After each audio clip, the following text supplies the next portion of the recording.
The video begins with a truth that many people hear but few truly understand: your greatness is shaped by your thoughts. Everything you will ever become starts first in your mind. The world's biggest achievers, people like Aliko Dangote, Elon Musk, Jeff Bezos, Warren Buffett, Tony Elumelu, did not rise because they were born with money or luck or connections. They rose because they mastered the power of mindset. They believed what they thought they could become. Napoleon Hill said it best: "What you think about, you become." And today, you're about to witness a story that proves this truth in the most unexpected way. This is the story of Amir Hassan, a young man surviving at one of the busiest bus terminals in Lagos. Every morning, before the sun even rises, he wakes up on a worn-out carton under the pedestrian bridge. He wipes the dust from his face, stretches his weak limbs, and whispers a silent prayer for survival. His life has fallen into a routine, a cycle of waiting, hoping, and disappointment. Travelers walk past him with hurried steps. Some ignore him completely. Others toss a few coins without looking back. Many tell him, "Go and work," not realizing how trapped he feels inside. To Amir, he has nothing to offer the world except a plea for help. One afternoon, in the middle of rushing passengers and loud conductors calling for Ojulegba Ashadi, Amir spots a sharply dressed man walking confidently through the crowd. His suit is clean, his shoes polished, his steps steady. A man who clearly has direction. Amir approaches him with the same line he always uses: "Oga, a beg, help me. Anything you fit, give me." He expects the same quick reaction, a refusal or a rush donation. But this time, something different happens. The man stops. He actually stops. His name is Mr. Chinedu Okoro, a businessman passing through Lagos for a meeting. He looks Amir straight in the eyes, not with judgment, not with anger, but with something deeper. Something piercing. And then he asks a question Amir has never heard in his entire life. "Do you always just take? Have you ever given anything?" Amir is stunned. His mouth opens slightly, but no words come out. Nobody has ever asked him that.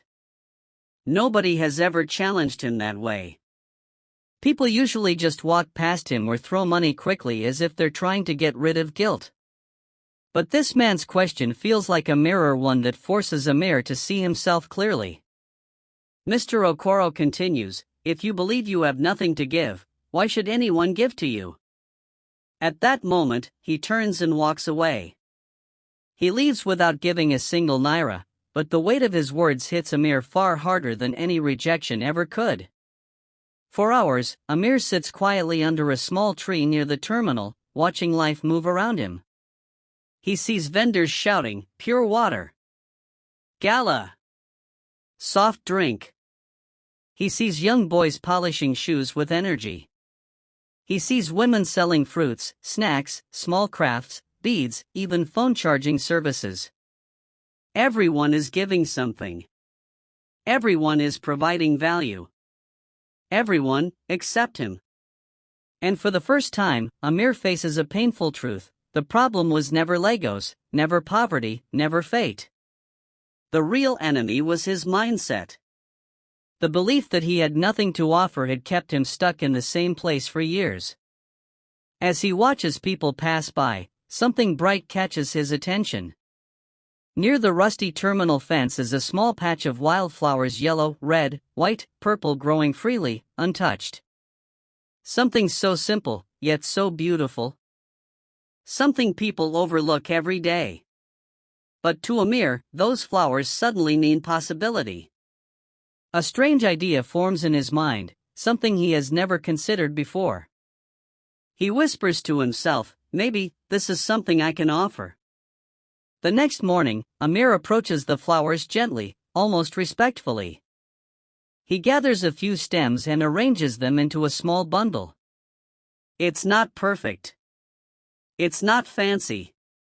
But it is something. Something he collected.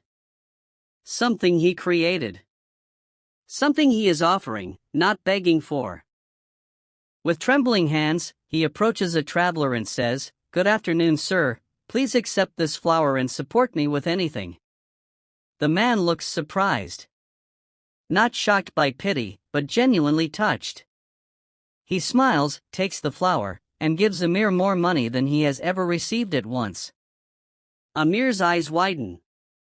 His heart races. It worked.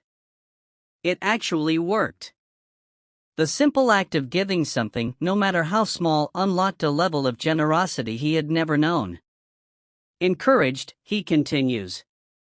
Each day, he gathers flowers, arranges them carefully, and offers them respectfully. And something incredible begins to happen. People smile at him. They thank him. They appreciate the gesture. They give more not because they pity him, but because he gave something first. Travelers begin to recognize him. He becomes the flower boy of the terminal, a quiet symbol of beauty in a chaotic city. And for the first time in his life, Amir feels valuable. He feels worthy. He feels like he is doing something meaningful. Weeks pass, and his confidence grows. His clothes become cleaner. His posture becomes straighter. His voice becomes stronger. Even his smile becomes brighter. Something inside him has shifted forever. He no longer sees himself as a burden. He sees himself as someone who provides value. And then, destiny brings Mr. Okoro back to the terminal. He notices a small crowd around someone selling beautiful, neatly arranged bundles of flowers. The colors are vibrant, tied carefully with small ribbons. And there, standing tall and smiling, is Amir, clean, confident, transformed. Mr. Okoro approaches him slowly, observing the young man who once begged with empty hands but now stands as a giver. He smiles warmly and says, "So you discovered you were never a beggar, only a businessman who had forgotten his value." Amir laughs softly, eyes shining with gratitude. He explains how that one question changed the direction of his life. How it forced him to think differently. How it opened his eyes to possibilities he never saw before. And something about Amir's transformation touches Mr. Okoro deeply. Impressed by his determination, he offers Amir a small grant to expand his business. Not as a handout, but as an investment in someone who now believes in himself. Amir uses the money wisely. He buys larger quantities of flowers from local farmers. He starts packaging bouquets for hotels, weddings, offices, and restaurants. He designs simple gift bundles for birthdays and anniversaries. Soon, he hires 2 young boys from the terminal, boys who were once like him, struggling, frustrated, and forgotten. Together, they build something real. His small idea grows into a registered business called Hassan's Blossoms and Gifts. And people begin to talk about him, the young man who went from begging on the streets to running a thriving business. His story spreads across Lagos, then across Nigeria, becoming a shining example of how a change in mindset can transform an entire destiny. And so we return to where the story began. Dangote, Musk, Bezos, Buffett, Elumelu, all giants of industry, all symbols of success. What do they share in common? Not money. Not background. Not privilege. They share the same principle Amir discovered under that tree. You only receive when you give. Success comes not from pity, but from offering value. The world rewards those who believe they have something to offer. This story is more than motivation. It is a lesson. A reminder. A wake-up call. You may not have millions. You may not have connections. You may not have perfect opportunities. But you have something. A gift. A skill. A talent. An idea. A mindset. Something that the world needs. Something that can open doors, create change, and build a future. Just like Amir discovered, you are not empty. You are not useless. You are not stuck. You are valuable. You have something to give. And once you start giving even the smallest seed of value, the universe responds. People respond. Opportunities respond. Life responds. Change your mindset, and you change your life. Think like someone who has something to give. Walk like someone who has something to offer. Speak like someone who matters. Because you do. And the day you realize this is the day everything in your life begins to transform. Your greatness starts in your mind. Your transformation starts with a single thought. And your future begins the moment you choose to believe in your own value. This is the power of mindset. This is the power of giving. This is the power of believing in yourself. And just like Amir, your story can change starting today. And as Amir's business continues to grow, something even more meaningful happens inside him. He begins to understand wealth in a way he never understood before. Wealth is not only money. Wealth is the ability to create value.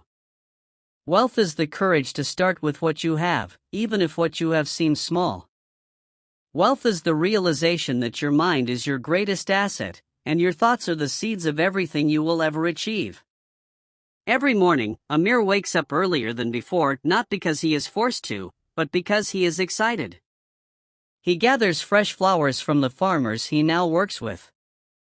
The farmers greet him with respect, calling him Oga Amir jokingly, and he laughs because he remembers when people barely looked at him. He remembers how invisible he felt. But now people know his name. People call him. People trust him. And that trust came from the moment he chose to stop taking and start giving. At the terminal, the same travelers who once avoided him now wave at him with excitement. Some even buy flowers daily, not because they need them, but because his presence inspires them. They watched his journey from the beginning. They watched him rise. And every time they see him, they are reminded that transformation is possible for anyone. Sometimes Amir sits quietly in the evening after a long day, looking at his neatly arranged bouquets and thinking about how far he has come. He remembers the days when he thought the world had forgotten him. When he believed he had nothing to give. When he believed he was destined to stay in the shadows. But now he knows something he wishes someone had told him earlier: no matter how dark your life feels, there is always a light inside you waiting to be discovered. And that discovery begins with the mind. He begins to share this message with the 2 boys he hired. He teaches them the same lesson that changed his life: never think you are worthless. Never believe you have nothing. Even a smile is something. A greeting is something. Kindness is something. Your mind is your first business. Your thoughts are your first investment. These boys listen to him with admiration because they see the truth in his life. They see a living example. A proof that success is not magic. Success is mindset. And mindset is a choice. One day, a young woman approaches his stand. She is well-dressed, confident, and looks like someone working at a high-end office on the island. She buys a bouquet and says, "I've heard about you. Your story is inspiring.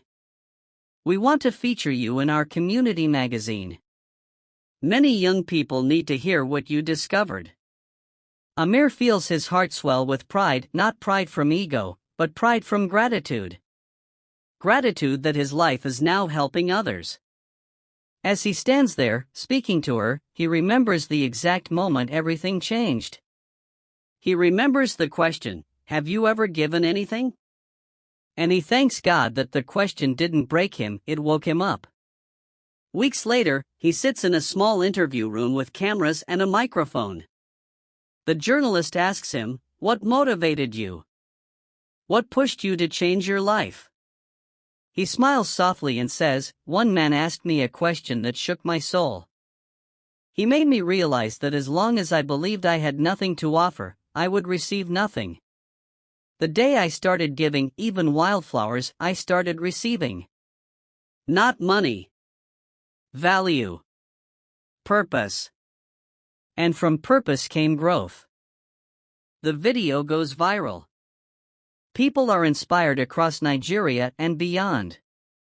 Messages pour in from young men and women who say, "If Amir can rise from nothing, maybe I can too." His story becomes a symbol of hope for people who once felt trapped by their circumstances. Click like, subscribe and comment for more story.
Some walk up to him afterward and say, "Your story changed me." And every time Amir hears those words, he realizes something powerful. The value he gives now is bigger than flowers. He is giving hope. He is giving belief. He is giving inspiration. His life becomes a message: you are never too small to start. You are never too poor to think big. You are never too lost to be found. You only need to believe you have something to give.